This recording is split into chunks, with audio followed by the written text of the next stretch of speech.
Assalamu alaikum.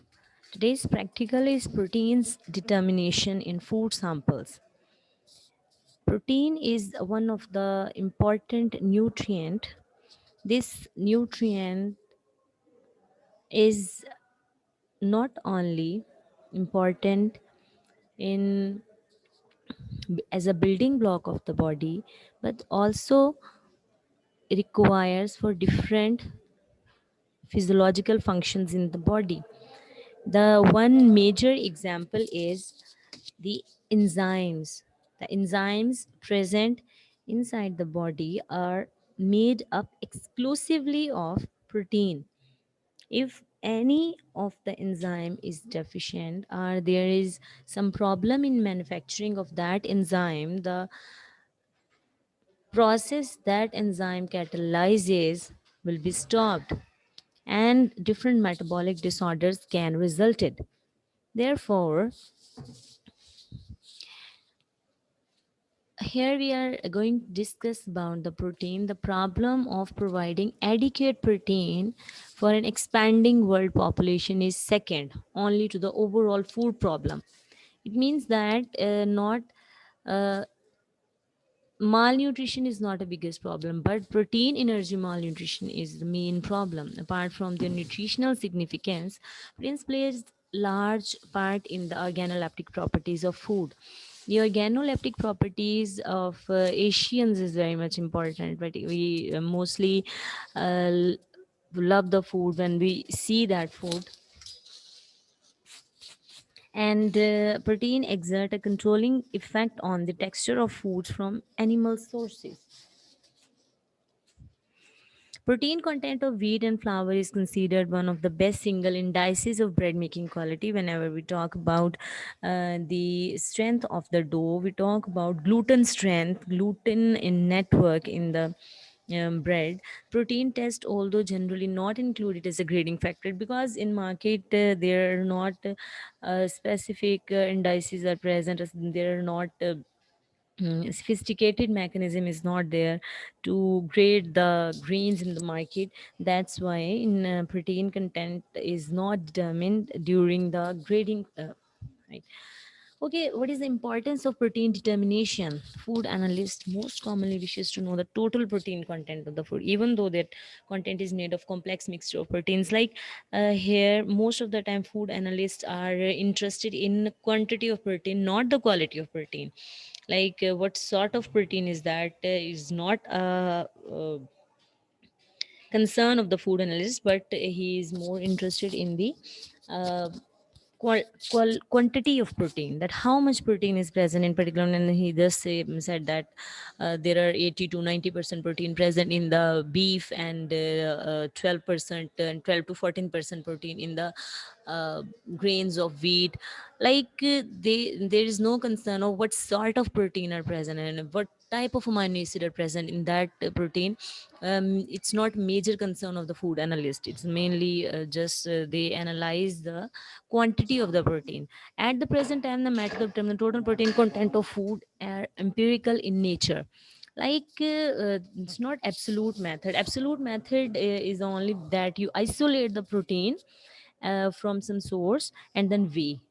Then you can say that this quantity of the protein was in that sample.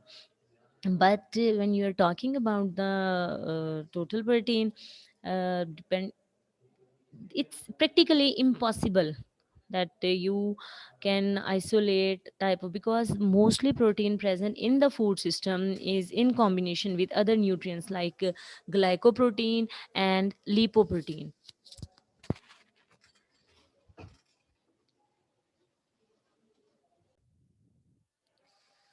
Okay, such method is sometimes used in biochemical investigation, but it's completely impractical for food analysis. When in biochemical system, you can isolate one type of protein, like you can isolate some enzyme from some source, and then you can characterize that protein, but not in food analysis, because in food analysis there are lot of proteins are present, and you have to just quantify that primary nutritional importance of protein is as a source of amino acid. 24 amino acids are generally thought to be constituent of foods, proteins, out of which 11 are mostly essential amino acid, and they are very much essential for good physical and mental health. Out of the 20 amino acid in food, 8 are known to be essential. They consider 8, but nowadays literature has suggested that 11 amino acids are essential. And being essential amino acids are those which we have to consume from food, and we our body cannot synthesize from other precursors, right? Now, here you can see the protein contents in different sources: milk, and milk in which whole and dried milk. This percentage of milk is after determining the percent nitrogen and then multiplying with a factor of 6.25, 22.25, 22 to 25% in whole and dried milk. Skimmed and dried milk contain 35, because you calculate the protein on dry weight basis. That's why in skimmed and dried milk it's concentration increases. And in beef, 81 to 90%, roasted beef 72%, and when you talk about the egg, 35% to 77%, and when you talk about the plant region, the rice 7.5 to 9%, polished rice contains up to 7.6, wheat, corn, chick. And here you can see the legumes: chickpeas, soybean, peanut, walnut. The quantity of protein are higher in the legumes. Now, how can you determine? Actually, the process nowadays we are using to estimate the protein quantity is not invented or discovered abruptly, but this process was evolved, and more than a century ago this method was told us by Geldal. And Geldal then and now you can see that what other consideration they were having. In studies, various methods for determining total protein content were discussed. The most common procedure of a protein acid depends on determining a specific element. Now, in ash, we completely shared the and completely burned the protein. The rest ash was be considered as, and there were also many consideration like whether all the minerals are present in that ash, or whether the volatilization of the minerals has been take place or not. There were so many concerns. And similarly, when you are determining through a specific element or group in the protein and calculating the protein content by using experimentally established factor, इस चीज़ को हम इस तरह से भी कह सकते हैं कि आप जो चीज़ कॉमन है आप उसको डिटर्मिन करते हैं। कार्बन जो है वो कार्बोहाइड्रेट डिटर्मिन करने हैं अगर आपने, तो उसमें डिटर्मिन कर सकते हैं। Oxygen is protein is also contain as a vital part in its skeleton carbon. But when you calculate the carbon, you can calculate the non-protein carbon as well. So here we have to calculate the nitrogen content, nitrogen which are present. अच्छा, आप sulphur भी determine कर सकते हैं। अगर आप sulphur अगर determine करते हैं तो only sulphur containing amino acid containing जो प्रोटीन है वो आप डिटरमिन कर लेंगे। लेकिन यहाँ पर हमने डिटरमिन करनी है, कंप्लीट क्वांटिफिकेशन करनी है। तो स्केलेटन में जो एक नाइट जब हम इनको डिफाइन ही ऐसे करते हैं द नाइट्रोजनस कंपाउंड्स, तो नाइट्रोजन जो है अगर हम उसको डिटरमिन कर लेते हैं तो वो हमारे लिए क्वांटिफिकेशन ज़्यादा approximate होगी। Methods based on the analysis of constituent of protein include those for determining carbon or nitrogen, okay? या कुछ अमाइनो एसिड पर्टिकुलर उसको उनको डिटर्मिन कर लें, ठीक है? या आप कोई पेप्टाइड लिंकेज है उसको कर लें, या कुछ ऐसी प्रोटीन जहाँ की जिसके जैसे आयरन क्वांटिफाई कर लें। आयरन क्वांटिफाई करेंगे तो आप सिर्फ हीमोग्लोबिन को ही क्वांटिफाई कर सकेंगे। अगर आप आयोडीन डिटर्मिन करेंगे, आप आयोडीन एक ख़ास कि इसमें इतनी आयोडीन प्रेजेंट है, only those proteins which contain iodine in their skeleton, सिर्फ आप उस प्रोटीन को एस्टिमेट कर सकेंगे। सो हमें कोई एक ऐसा एलिमेंट चाहिए जो कि सारी की सारी प्रोटीन में प्रेजेंट हो और वो सारी की सारी प्रोटीन का एस्टिमेट हमें दे सके, ठीक है? वो हमारे पास सिर्फ और सिर्फ नाइट्रोजन ही है, ठीक है? तो अब हम ये देखें, क्योंकि अगर हम ये मेथड यूज़ करते हैं, यानी आयरन क्वांटिफिकेशन, आयोडीन क्वांटिफिकेशन, या कोई कार्बन एस्टिमेशन, या किसी पेप्टाइड लिंकेज का, तो हम ये एज्यूम करेंगे कि सारी की सारी प्रोटीन के अंदर जो है वो एलिमेंट प्रेजेंट है, जबकि प्रैक्टिकली ऐसा नहीं होता. Thus, any non-protein carbon-containing matter must be removed if the protein content is to be determined from the carbon content. तो ये तो प्रैक्टिकली इम्पॉसिबल है. जब आप कार्बन कंटेंट को remove, non protein carbon content को रिमूव करेंगे, तो उसके साथ साथ आपके पास प्रोटीन वाला कार्बन कंटेंट भी लॉस्ट हो जाएगा. तो अगर आप नाइट्रोजन का जेल्टाल मेथड यूज़ कर रहे हैं, तो protein nitrogen only should be measured. Common practice of estimating the protein content of food from the total nitrogen assay is therefore not always correct, because they can say that many non-protein nitrogen is also present, nitrate and but आपको कुछ ना कुछ तो idea है food commodities के बारे में. तो फूड कमोडिटीज़ के अंदर जो है वो इनऑर्गेनिक नाइट्रोजन की इतनी क्वांटिटी प्रेजेंट ही नहीं होती. द कंटेंट ऑफ नो, ये नेक्स्ट बिल्कुल वही पॉइंट डिस्कस हुआ है कि the content of non protein nitrogen compound is as a rule generally small compared with the protein content of most sound foods. So the general conversion factor of 6.25 is used for most foods.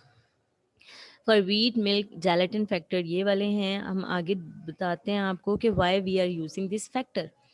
And nitrogen determination is the most commonly used protein assay. It is generally assumed that a mixture of the pure proteins will contain 16% nitrogen. Nitrogen 16% है pure protein का जो mixture है. Thus the protein content of a sample is obtained by multiplying the determined nitrogen by the factor 6.25, I mean 16% of total 100, for the approximate analysis of foods containing an unknown distribution of proteins of unknown composition. ना तो हमें ये पता है कि उस sample के अंदर प्रोटीन कहाँ कहाँ प्रेजेंट है, और ना ही हमें ये पता है कि उसके अंदर प्रोटीन कितनी है. So this is practically acceptable widely. बहुत सारी कन्फ्यूजन ये भी है कि जो आप रिपोर्ट करते हैं प्रोटीन कंटेंट, वो 100% प्योर की बेस पे करते हैं, हर के एक सैंपल है 100%, जबकि हमारे पास जो एक मीट सैंपल है, उसके अंदर जो है वो जो प्रोटीन की परसेंटेज कम है, जब ज़्यादा है, जबकि एक लिग्यूम सैंपल है उसके अंदर कंपैरेटिवली कम है, और एक सीरियल सैंपल के अंदर उससे भी कम है. तो why one is considering that 100% pure. तो ये कुछ फैक्टर्स हैं, बट बहुत सारी जो है वो कन्फ्यूजन ऐसे एलिमिनेट हुई कि हमने डिफरेंट फैक्टर्स जो हैं वो कर दिए. कि अगर हम बात करते हैं वीट की, तो उसमें 5.7 है हमारा कन्वर्जन फैक्टर. मिल्क की बात करते हैं तो 6.38 है. और अगर हम बात करते हैं जेलेटिन की, तो उसका फैक्टर 5.55 है. Fine. Various factors are known to affect the completeness and speed of the conversion of protein nitrogen into ammonia by the sulfuric acid addition. अभी हम प्रोसीजर पे आ गए हैं. प्रोसीजर जो है वो क्या है कि बेसिक प्रिंसिपल इसका एक ही है कि आप you have to convert all organic nitrogen into the inorganic form, and in from inorganic form that is estimated. For example, in some protein, it is more difficult to convert organic nitrogen to ammonia.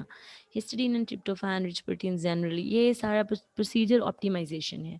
Procedure जो है किसी भी instrument के ऊपर optimise करने में हमेशा बार बार उस पर करेंगे, रिपीट करेंगे, different concentration of digestion tablets, different quantity of sulphuric acid वो यूज़ करेंगे. फिर हम प्रोसीजर को किसी भी एक जेल डाल अपरेटस पर ऑप्टिमाइज कर सकते हैं. टेम्परेचर रेंज दे दी है सल्फ्यूरिक एसिड को बॉयल करने की, 370 से 410 डिग्री सेंटीग्रेड बेस्ट होती है कन्वर्ट करने के लिए. ओके. कमर्शियल प्रैक्टिसेस जहाँ पर बहुत ज़्यादा सैम्पल्स डेली रन करते हैं, many time saving devices are used. Wheat analysis के अंदर जो है कितना सैंपल हो और उसकी सल्फ्यूरिक एसिड जो है उसकी स्टैंडर्डाइजेशन 0.125 होती है, उसके अगेंस्ट हम टाइट्रेट करते हैं. सोडियम हाइड्रोक्साइड जो है उसकी हमारे पास जो नॉर्मेलिटी है 0.125 होती है.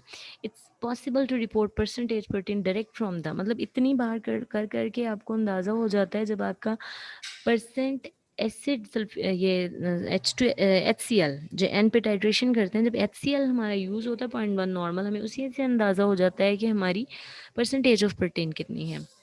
इसके अलावा जैसे जैसे ऑटोमेशन आई है, ऑटोमेटिक पाइपेट्स हो गई, डिस्पेंसिंग रिसीवर सोल्यूशन हो गया है, बहुत सारी, मतलब ये सारी जो है sodium hydroxide at the time of the preparation, ये इवॉल्व होकर हमारा सिस्टम जो है, अब ये है कि हम जो है 1 ग्राम सैंपल को 25 ml of concentrated sulphuric acid और कैटलिस्ट मिक्सचर या डाइजेशन टैबलेट के साथ अगर हीट करते हैं तो 35 से 45 मिनट के अंदर डाइजेशन कंप्लीट हो जाती है एक सैंपल की। और ये जो टाइम है वो टाइम जो 3 से 4 घंटे सिर्फ सल्फ्यूरिक एसिड अलोन के साथ लगते थे, अकेले कंसनट्रेटेड सल्फ्यूरिक एसिड के साथ जब हम कन्वर्ट करते थे नाइट्रोजन को ऑर्गेनिक फॉर्म से इनऑर्गेनिक फॉर्म में, तो इट टुक 3 to 4 hours। लेकिन जब हम उसमें कैटलिस्ट ऐड करते हैं और टेम्परेचर हम उसको ज़्यादा हाई देते हैं, लाइक अराउंड, कैटलिस्ट जो है वो सिस्टम का टेम्परेचर ही इंक्रीज़ करता है ना, सल्फ्यूरिक पोटेशियम सल्फेट और सेलेनियम या मरकरी या कॉपर जो भी इसके अंदर डालते हैं हम कैटलिस्ट मेटल, तो वो सिस्टम का टेम्परेचर राइज करता है। टेम्परेचर राइज होने से तो डाइजेशन का टाइम जो है वो कम हो जाता है। ओके, तो बोरिक एसिड मॉडिफिकेशन जो हुई है, पहले जो है वो डायरेक्ट एस्टिमेशन करते थे, वो किसी भी सोल्यूशन के अंदर जो है वो अमोनिया को ट्रैप करके, जब हम बोरिक एसिड के साथ करते हैं तो इसने मज़ीद इस सिस्टम को जो है वो बेहतर किया है। Boric acid modification is accurate and has advantage that only one standard solution is required. Neither the amount and nor the percentage of boric acid जो है वो मैटर नहीं करती। बहुत से और मेथड्स अवेलेबल हैं अमोनियम सल्फेट को डाइजेस्ट के अंदर डिटर्मिन करने के, लेकिन नॉर्मली हम यही डाइट्रोमेट्रिकली या कलोरीमेट्रिकली यूज़ करते हैं।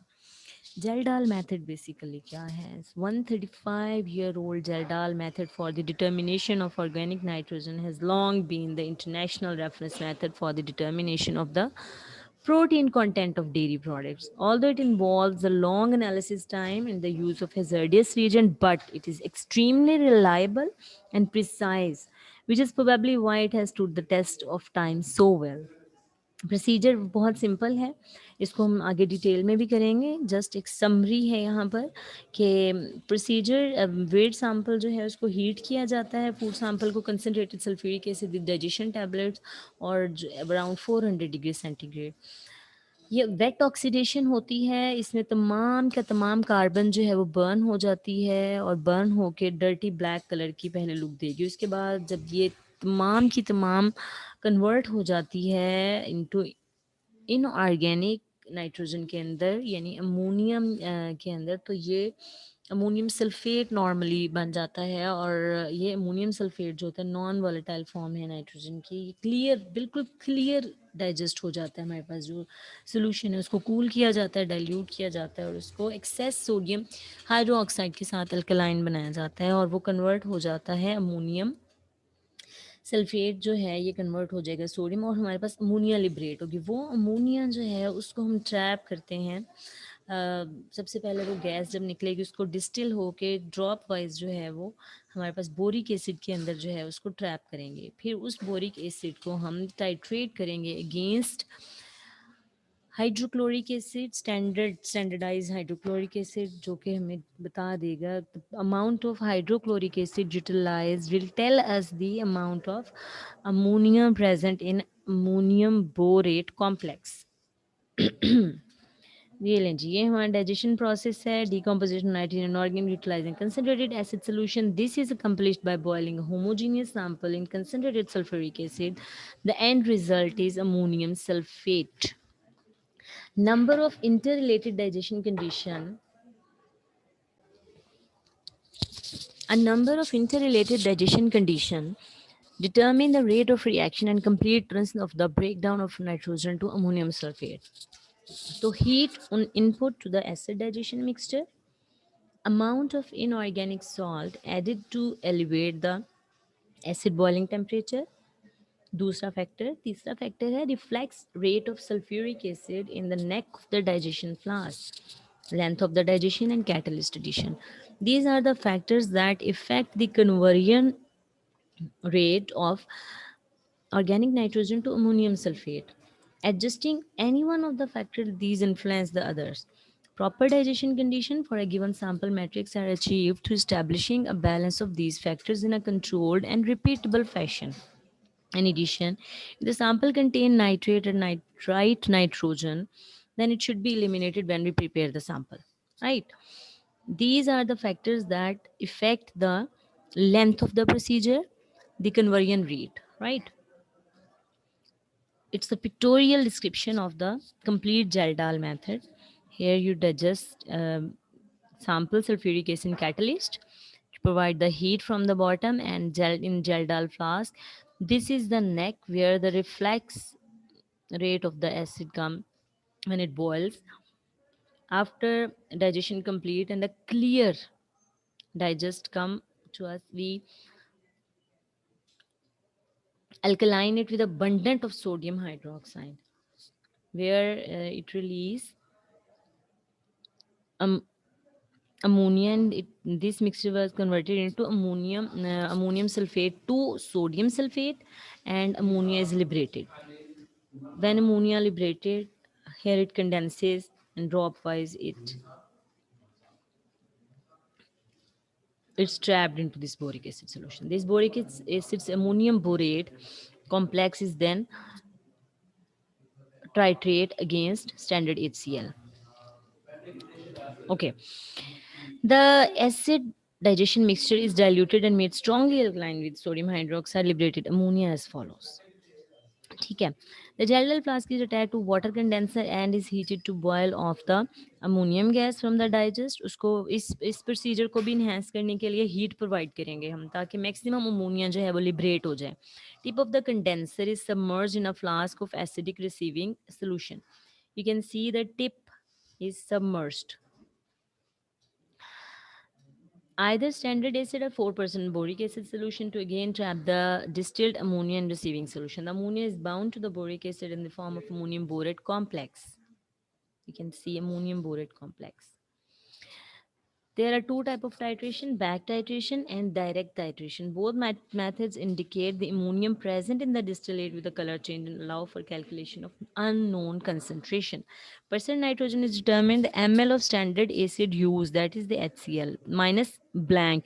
एक blank जरूर रन करना है साथ साथ से, जिसमें sample नहीं होगा, sulfuric acid होगा. ये हम अपने प्रोसीजर को ऑप्टिमाइज करने के लिए कोई गलती ना हो जाए, किसी किस्म का भी कोई प्रॉब्लम ना आ जाए. Multiplied by normality of the acid multiplied by 1.4007 और इसको डिवाइड कर देंगे weight of sample in grams. Here we are taking we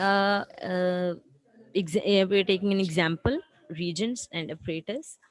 Potassium sulfate, sulfuric acid, 35% sodium hydroxide, 4% boric acid, 0.1 molar HCl, methyl orange in droppers as an indicator, Erlenmeyer flasks, burettes, digestion tubes, and of course the sample.